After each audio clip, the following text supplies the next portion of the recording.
Welcome back दोस्तों, स्वागत है आप सबको मेरे नमस्कार।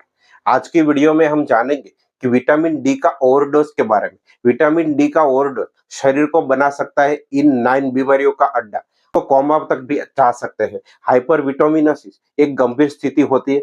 ऐसा तब होता है जब आप जरूरत से ज्यादा विटामिन डी की खुराक लेते हैं। आहार या सूर्य के संपर्क से यह स्थिति नहीं पैदा हो सकती, क्योंकि आपका शरीर सूर्य के संपर्क में आने से उत्पन्न विटामिन डी को अतिरिक्त मात्रा को नियंत्रित कर देता है।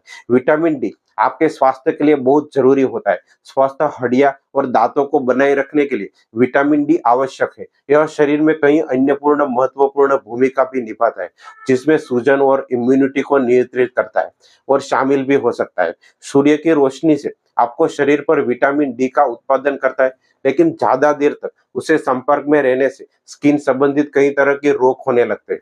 स्वस्थ रहने के लिए आपको शरीर को पर्याप्त मात्रा में कई तरह के पोषक तत्वों के साथ विटामिन और मिनरल की जरूरत होती है, जिसे बेहतर खान पीन और जीवन शैली द्वारा सुनिश्चित किया जा सकता है।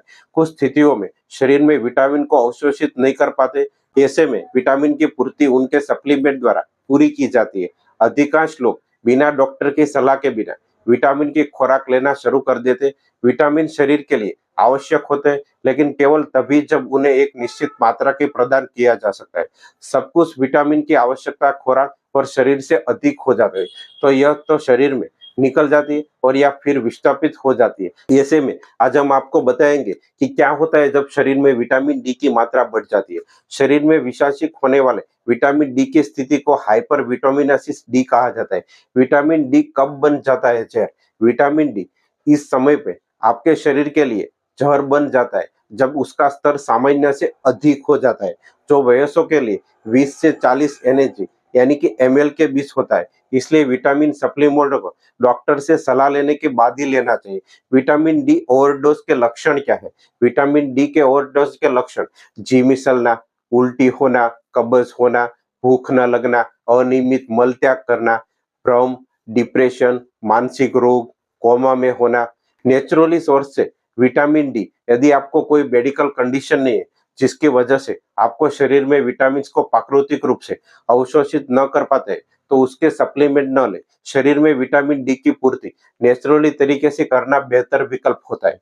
उसके लिए आप मछली जैसे टूना, मैक्रोली और सैल्मन, डेयरी उत्पादक संतरे का रस, सोया दूध और अनाज, पनीर, अंडे का सेवन कर सकते हैं। अब आप समझ गए होंगे कि विटामिन डी ओवरडोज के बारे में। तो अब जल्दी ही नई वीडियो में मिलेंगे। तब तक के लिए आप खुश रहे और मस्त रहे, और मेरे चैनल को सब्सक्राइब करना ना भूलें। Thank you.